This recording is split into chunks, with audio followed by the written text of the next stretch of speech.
Hubo un tiempo en que Internet en España no era un jardín vallado por algoritmos predictivos y publicidad personalizada, sino un territorio salvaje de píxeles borrosos y conexiones de banda ancha que chirriaban al nacer.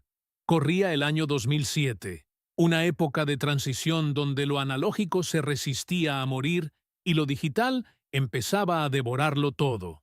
Era la era dorada de forocoches, cuando los hilos de discusión tenían el poder de encumbrar héroes anónimos o hundir reputaciones en cuestión de horas. YouTube era apenas un niño dando sus primeros pasos, un caos de videos grabados con teléfonos de resolución ínfima, donde lo bizarro, lo prohibido y lo cotidiano se mezclaban sin ningún tipo de filtro. En aquel ecosistema de blogs primitivos y servidores alojados en sótanos, nació una leyenda urbana que muchos prefieren creer que fue solo un mal sueño colectivo.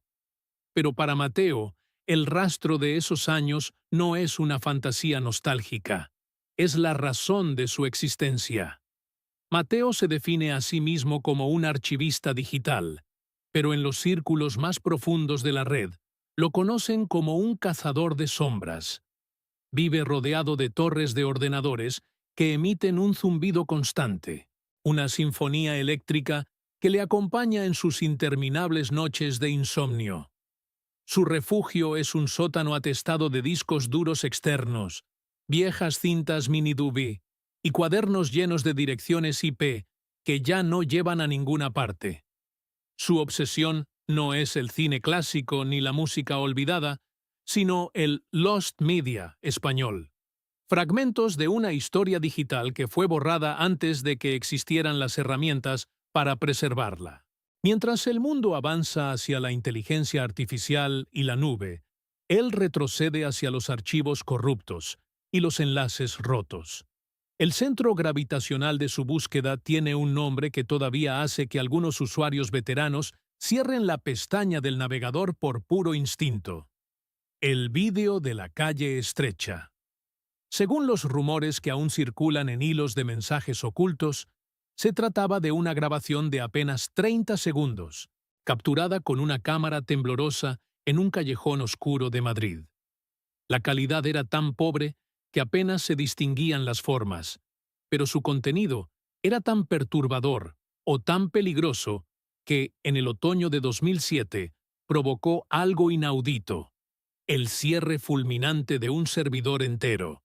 No hubo reclamaciones por derechos de autor ni avisos legales públicos.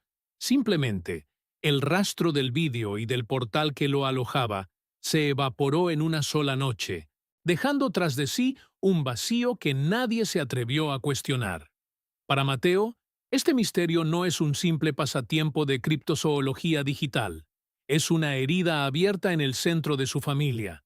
Su hermano mayor, un joven brillante y curioso, que pasaba las madrugadas navegando por los rincones más profundos de la incipiente web, fue uno de los últimos en ver ese metraje antes de que desapareciera. Mateo recuerda perfectamente esa última noche.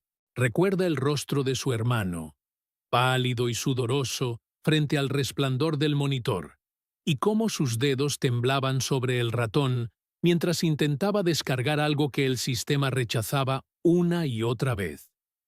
Poco después, su hermano desapareció sin dejar una nota, sin llevarse ropa, sin más rastro que una sesión de navegador abierta en una página de error 404.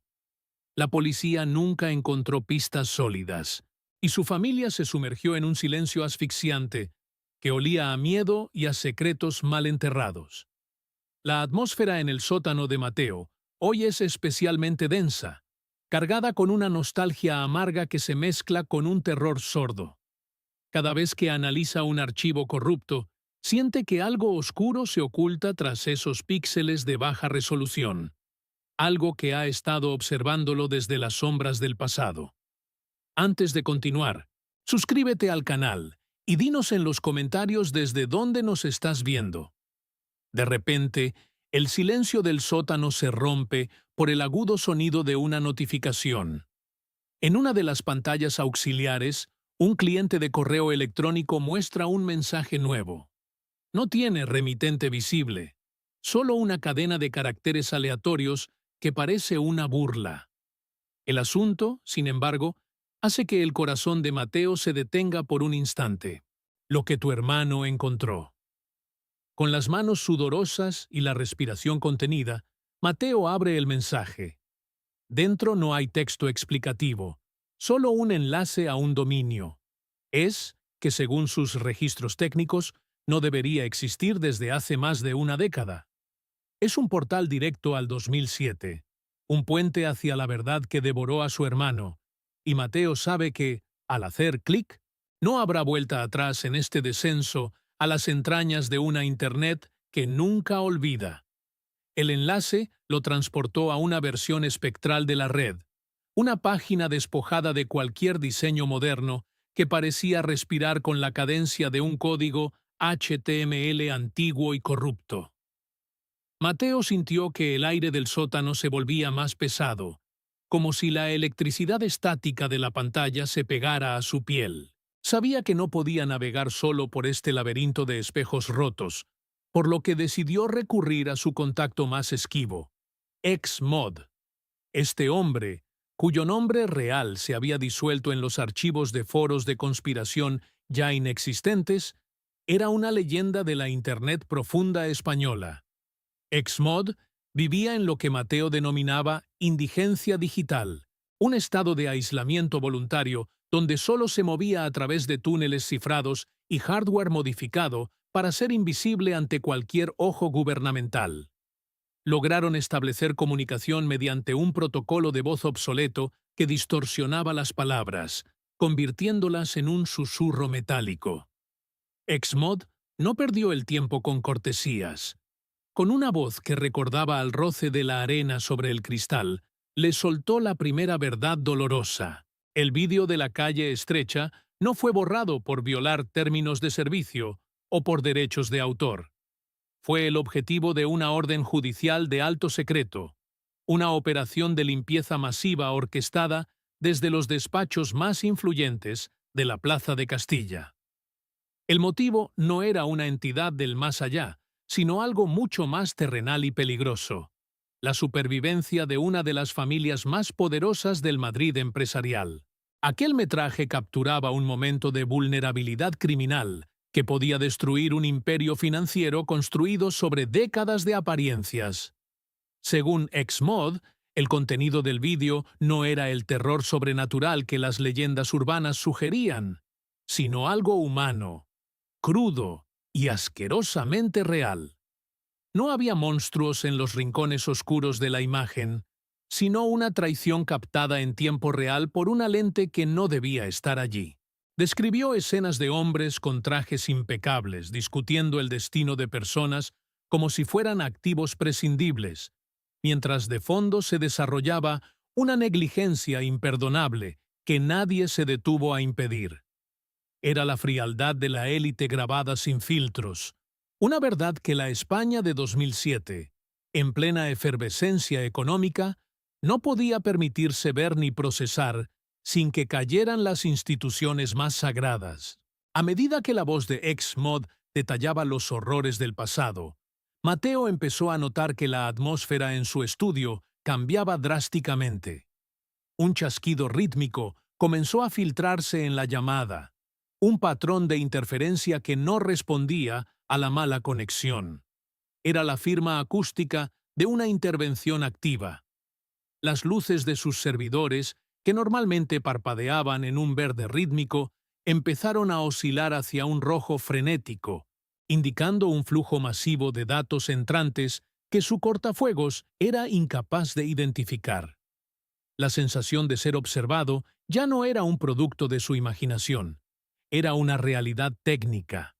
Alguien, en algún lugar de la red, estaba intentando rastrear el origen de su curiosidad en ese preciso instante. La tensión alcanzó su punto máximo cuando la puerta del sótano se abrió con un crujido seco. Su madre apareció en el umbral, iluminada por la luz fría del pasillo. No traía la habitual bandeja de café, sino un rostro desfigurado por un miedo que Mateo nunca le había visto. Se acercó a él con pasos vacilantes y con las manos temblorosas le rogó que apagara todo antes de que fuera tarde. Fue entonces cuando la verdad familiar, más pesada que cualquier secreto de Estado, salió a la luz. Su madre confesó que durante 17 años habían estado recibiendo transferencias bancarias periódicas, un dinero manchado de silencio que ella había aceptado para comprar la seguridad de Mateo. Le reveló que el olvido de su hermano no fue un accidente, sino una transacción impuesta por aquellos que temían el contenido del vídeo. El impacto de la traición materna dejó a Mateo en un silencio gélido. Una vez que ella se retiró, vencida por sus propios remordimientos, Mateo no se detuvo. Al contrario, su determinación se volvió una brasa ardiente. Impulsado por una mezcla de rabia y desesperación, comenzó a mover cajas de archivos que no habían sido tocadas desde la mudanza. En el rincón más profundo, detrás de una estantería que acumulaba el polvo de una década, encontró una pequeña caja de metal cerrada con un candado oxidado. Dentro, envuelta en un paño de terciopelo desgastado, descansaba una cinta mini DV. Tenía una etiqueta escrita con la letra apresurada de su difunto padre. Estrecha, 2007. Con el corazón martillando contra sus costillas, Mateo insertó la cinta en el reproductor analógico. La imagen que apareció en el monitor, aunque granulenta y temblorosa, era innegable. Eran los primeros 15 minutos de la grabación original, la pieza del rompecabezas que su propia sangre había intentado ocultar durante casi 2 décadas. Mateo observó la pantalla con una mezcla de horror y fascinación. La imagen temblorosa de la cinta mini DV cobraba vida, revelando un escenario que distaba mucho de las leyendas de fantasmas que solían poblar los hilos de forocoches.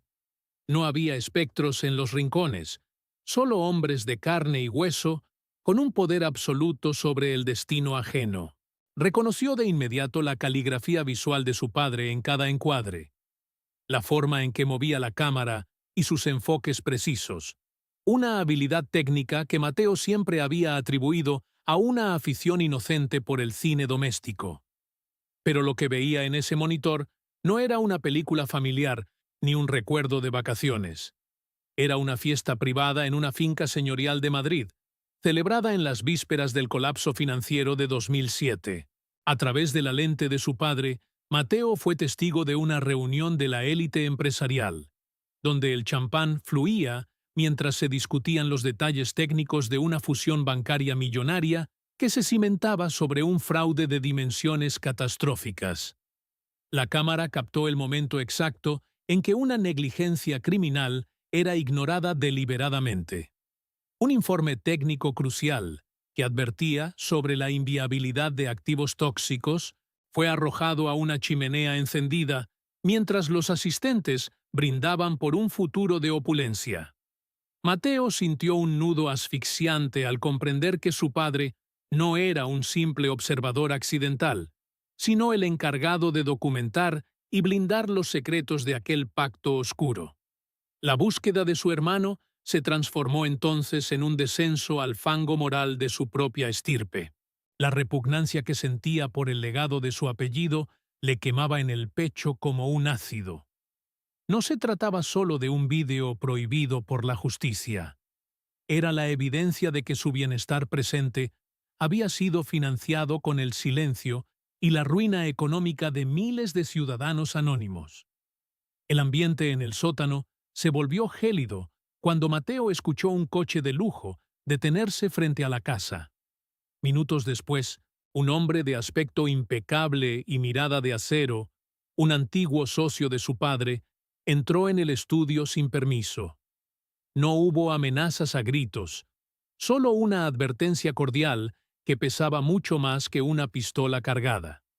El socio le habló de las consecuencias irreparables de remover el pasado, sugiriendo que la estabilidad de ciertas instituciones todavía dependía de que ese vídeo permaneciera en la oscuridad de los archivos olvidados. Mateo, con la mandíbula tensa, Le preguntó finalmente por su hermano, exigiendo saber en qué lugar habían enterrado su memoria tras tantos años de silencio impuesto. La respuesta del hombre fue un golpe de realidad seco. Con una gélida sonrisa, el socio reveló que su hermano no había desaparecido ni había sido eliminado por los limpiadores. Tu hermano eligió el exilio por voluntad propia, dijo con una calma que helaba la sangre.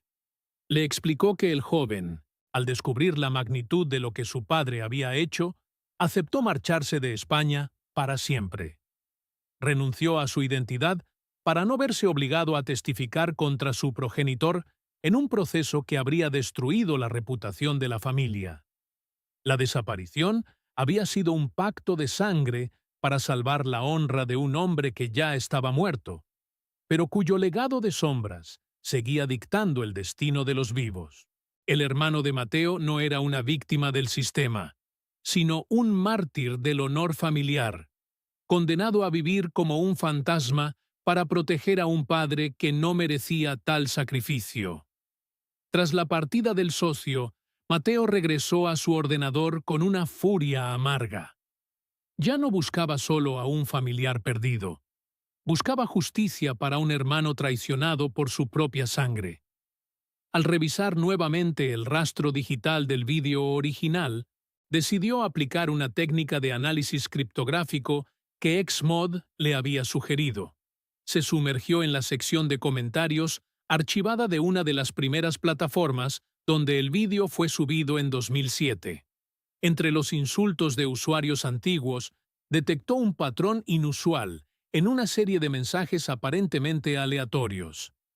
Era un código oculto, una serie de caracteres alfanuméricos disfrazados de fallos de codificación que, al ser procesados, formaban una cadena de coordenadas geográficas.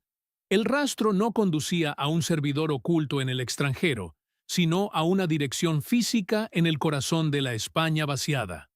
Los números apuntaban directamente a un pueblo fantasma en la provincia de Teruel, un lugar borrado de los mapas hacía décadas. Mateo comprendió que la segunda parte del vídeo, la resolución de la historia que su padre comenzó a grabar, no estaba en la nube, sino enterrada en el silencio de aquel lugar abandonado. Sabía que allí, entre las ruinas de un pueblo que se negaba a desaparecer, encontraría la verdad final, aunque representara el último clavo en el ataúd de su pasado. Con una determinación helada, comenzó a empacar su equipo, sabiendo que el viaje a Teruel sería una travesía de no retorno hacia el corazón del olvido. El viaje hacia el corazón de Teruel fue un tránsito por el tiempo, no solo por la geografía. Mateo se alejó de las luces de la ciudad con la sensación de estar cruzando una frontera hacia un pasado que se negaba a morir. El asfalto, cada vez más agrietado y estrecho, lo conducía hacia las profundidades de una región donde el silencio parece tener un peso físico. El paisaje urbano se transformó en una sucesión de cerros áridos y pueblos que parecían esqueletos de piedra bajo un cielo de plomo. La España vaciada no era para él un simple término sociológico. Era el escenario perfecto para un crimen que el sistema había intentado devorar sin éxito. El frío de la montaña empezó a filtrarse por las rendijas del coche, recordándole que se acercaba al epicentro del olvido. Al llegar al pueblo fantasma, Mateo detuvo el motor. El crujido del metal enfriándose era el único sonido que competía con el viento silbando entre vigas de madera podrida. No había cobertura telefónica ni rastro de vida humana. Solo el eco de una nación que se detuvo en seco décadas atrás. Consultando las coordenadas extraídas del foro, se dirigió hacia una casona señorial en ruinas situada en la periferia. El lugar era el escenario exacto donde se grabó la segunda parte de aquel vídeo maldito de 2007. Cada paso sobre los escombros de la entrada resonaba como un trueno en la quietud absoluta. El aire olía a polvo antiguo y a una humedad estancada que parecía aferrarse a las paredes como un sudor frío. Dentro de la casa, buscó bajo las tablas del suelo, en una habitación que alguna vez fue un despacho. Allí, envuelta en bolsas de plástico industriales para protegerla de la corrosión, encontró la cámara. No era una cinta, sino el dispositivo original. Una cámara de vídeo semiprofesional con el logotipo de la empresa de su padre todavía visible. Al sostenerla, sintió el peso muerto de la historia. Ese trozo de plástico y metal contenía el clímax de la traición, el final de la grabación de La calle estrecha, que nadie en la red había logrado ver. El dispositivo se sentía gélido, como si hubiera estado esperando pacientemente a que alguien de su sangre lo reclamara. Un conflicto violento estalló en su interior. Mirar el contenido de esa cámara significaba el fin de la imagen idealizada de su familia y el inicio de una persecución de la que no podría escapar. ¿Valía la pena desenterrar una verdad que su propio hermano había aceptado ocultar a cambio de su identidad? La curiosidad de archivista luchaba contra el instinto de preservación, pero el recuerdo de la mirada vacía de su madre inclinó la balanza. Mateo necesitaba justicia, no solo datos. El legado de su padre no era una fortuna, sino una deuda de sangre que ahora él debía cobrar o enterrar para siempre en aquel páramo desolado. Mientras sus dedos buscaban el botón de encendido, un destello metálico en el horizonte captó su atención. Un coche negro, elegante y fuera de lugar, subía por el camino de tierra que llevaba al pueblo.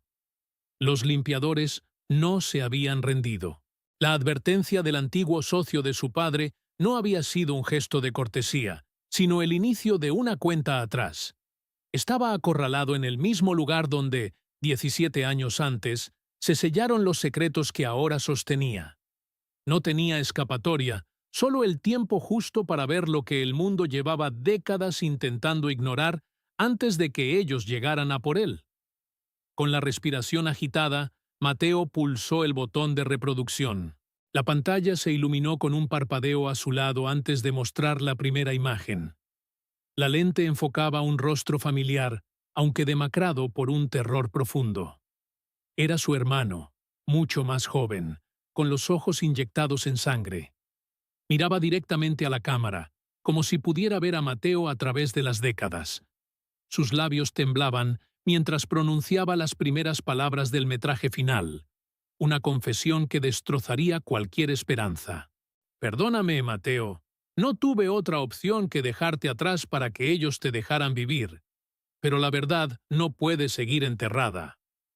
Mateo observaba la pantalla de la cámara con los ojos empañados por una mezcla de rabia y desolación absoluta.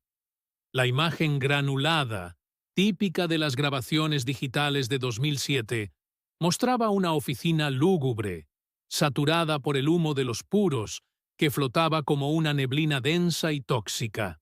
Allí estaba su padre, con el rostro endurecido por una ambición ciega, negociando el futuro de su propio hijo como si fuera una mercancía defectuosa en una transacción bursátil de alto riesgo. Él lo hizo. Él asumirá la responsabilidad total, decía la voz del padre, una voz que Mateo siempre había asociado con la autoridad y la protección, pero que ahora sonaba como el siseo venenoso de una traición irreparable. En el vídeo, su hermano aparecía en un rincón de la estancia, esposado a una silla de madera, mirando a su progenitor con una incredulidad que desgarraba el alma de quien lo viera. No era solo una confesión de negligencia criminal, era la documentación gráfica de un sacrificio humano en el altar del poder corporativo más abyecto. Su padre había entregado a su propio primogénito a las autoridades para salvar una fusión bancaria millonaria que hoy era la base de la fortuna familiar. De repente, el ruido seco de un neumático aplastando la grava rompió el trance hipnótico de Mateo. El coche negro se detuvo frente a la casona abandonada con una precisión inquietante y silenciosa. 3 hombres de hombros anchos y abrigos oscuros bajaron del vehículo sin mediar palabra. Eran los limpiadores, las herramientas biológicas de un sistema que no permitía cabos sueltos ni verdades incómodas en su historial. Mateo sintió un escalofrío helado que le recorrió la columna vertebral de arriba a abajo. Sabía que no buscaban dinero ni diálogo. Buscaban borrar la memoria física y digital de lo que allí se ocultaba. Rápidamente, conectó la cámara a su ordenador portátil y activó el pequeño módem satelital que había traído como última medida de seguridad extrema. La señal era desesperadamente débil. Apenas una línea intermitente que parpadeaba en la esquina superior de la pantalla, pero representaba su único puente hacia el mundo exterior. «¡Abre la puerta ahora mismo, Mateo!», gritó una voz ronca desde el exterior, rompiendo el silencio sepulcral del páramo aragonés. «No compliques más las cosas de lo que ya están. Sabemos perfectamente lo que tienes en las manos». Mateo ignoró la amenaza y se concentró febrilmente en la pantalla. Sus dedos volaban sobre el teclado, configurando una transferencia cifrada dirigida a los servidores de redacción de los 3 diarios más influyentes de España. El archivo era pesado y la precaria conexión satelital parecía torturarlo a propósito. 10%, 15%. El primer golpe violento contra la puerta de madera maciza hizo vibrar toda la habitación, levantando nubes de polvo antiguo del techo. En la pantalla del vídeo, su hermano seguía hablando, relatando cómo lo habían obligado a aceptar el exilio bajo la amenaza de una cárcel segura, si se atrevía a desmentir la versión oficial impuesta por la empresa. «Mateo, si estás viendo esto, es porque el silencio ha durado demasiado», decía la grabación con una tristeza infinita. Aquellas palabras ya no eran solo evidencia judicial, eran el testamento de un hombre que había sido borrado en vida para que otros pudieran seguir brillando en las portadas de la prensa económica nacional. «25%.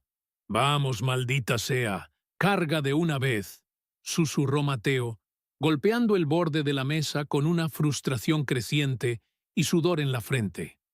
Los golpes en la puerta se intensificaron, acompañados ahora por el sonido metálico de una herramienta forzando las bisagras oxidadas. El crujido de la madera cediendo era un recordatorio letal de que su tiempo se agotaba por segundos. Por un instante, Mateo pensó en rendirse, en entregar la cámara y comprar su seguridad, pero la mirada de su hermano en el metraje final lo detuvo en seco. Ese vídeo no era solo un archivo perdido. Era la última voluntad de alguien que lo amaba lo suficiente como para desaparecer y dejarlo vivir. El progreso llegó al 50%. Los limpiadores estaban usando un ariete manual pesado contra la entrada principal. La estructura de la casa, ya debilitada por décadas de abandono, parecía gemir bajo el asalto coordinado. El 75% apareció en la pantalla justo cuando la puerta de la planta baja se dio con un estruendo definitivo que resonó por toda la propiedad. Mateo escuchó los pasos pesados subiendo las escaleras de madera, peldaño a peldaño. Con el corazón martilleando salvajemente contra sus costillas, seleccionó los contactos de Foro Coches y las cuentas de los principales hilos de investigación digital. Sabía que la prensa tradicional podría ser censurada mediante presiones judiciales rápidas, pero una vez que el vídeo llegara a los foros y las redes sociales, no habría cortafuegos en el mundo capaz de detener el incendio informativo. El 90%. 95%. Los hombres estaban ya en el pasillo, sus sombras proyectándose de forma amenazante bajo la rendija de la puerta del despacho. «Casi está. Ahora». Mateo pulsó la tecla de envío masivo en el instante exacto en que la puerta de la habitación voló en pedazos de madera astillada. Los limpiadores entraron con una actitud letal. El líder, un hombre de rostro inexpresivo y ojos fríos como el cristal, caminó directamente hacia él y le arrebató la cámara de un tirón seco y violento. Otro de los hombres cerró el portátil con fuerza, cortando la conexión satelital de un golpe. Mateo levantó las manos, respirando con dificultad, pero con una sonrisa amarga y triunfal dibujada en los labios. Ya no importaba lo que le hicieran a él o al dispositivo físico que sostenían con tanta saña. La información ya no estaba encerrada en esa habitación polvorienta. Estaba en el aire, viajando por la estratosfera y replicándose en miles de servidores alrededor del globo. El líder de los limpiadores sacó un teléfono satelital para informar del éxito de la recuperación, pero antes de que pudiera marcar, su terminal empezó a vibrar con una intensidad frenética. Al aceptar la llamada, su rostro empezó a palidecer de forma visible bajo la luz de la luna. Mateo lo observó en absoluto silencio. No necesitaba oír la conversación para saber qué estaba sucediendo al otro lado de la línea. El vídeo ya no era un secreto guardado en una casa en ruinas en Teruel. Era tendencia nacional absoluta. El incendio digital había comenzado en los hilos más profundos de Forocoches, saltando a Twitter y Telegram en una reacción en cadena totalmente imparable. La verdad que la red no pudo sostener en 2007 acababa de romper las compuertas del presente, y ya no existía limpiador en el planeta capaz de recoger los pedazos de un legado familiar que acababa de saltar por los aires ante los ojos de millones de personas. El silencio en aquella habitación de Teruel se volvió ensordecedor, pero no era un silencio de vacío, sino el peso de una derrota absoluta para los hombres que rodeaban a Mateo. El líder de los limpiadores guardó su terminal con una lentitud casi mecánica, mientras en la pantalla del ordenador, que aún no habían tenido tiempo de confiscar, los contadores de visualizaciones subían a una velocidad que desafiaba la lógica de cualquier servidor moderno. España entera estaba despertando ante una verdad que había permanecido enterrada bajo capas de asfalto, influencias y sobornos durante casi 2 décadas. Mateo fue escoltado fuera de la vieja casona, pero ya no con la violencia que esperaba, sino con la cautela extrema de quienes saben que el mundo entero los está observando ahora, a través de una lente invisible y colectiva. Los arrestos no tardaron en producirse tras la filtración. Las imágenes de los antiguos socios de su padre siendo conducidos a furgones policiales por delitos de encubrimiento y fraude inundaron los informativos matinales de cada cadena nacional. La fusión bancaria, aquel gigante financiero construido sobre los hombros de un sacrificio familiar inhumano, comenzó a desmoronarse bajo el peso de una indignación social que no conocía fronteras. Durante los días siguientes, Mateo se encontró atrapado en el ojo de un huracán mediático sin precedentes. Fue interrogado exhaustivamente en salas de paredes grises donde abogados de rostros severos intentaron encontrar una sola fisura en su relato, pero la marea de apoyo público fue su escudo más resistente y efectivo. En las calles, la gente no hablaba de otra cosa en los cafés o los metros. El vídeo de la calle estrecha se había transformado en un símbolo viviente de la lucha contra la impunidad de las élites empresariales. La figura de su padre, aquel hombre que él recordaba con una mezcla de respeto distante y temor reverencial, fue desmantelada públicamente hasta quedar reducida a la de un oportunista cruel, capaz de vender su sangre por una firma. El legado familiar, antes una fuente de orgullo silencioso y oscuro para su madre, se evaporó como el humo de un incendio forestal. Ella, sumida en un llanto que mezclaba el alivio con la vergüenza, finalmente dejó de pagar el dinero por el silencio, liberándose de la carga moral que la había envejecido prematuramente durante años de mentiras.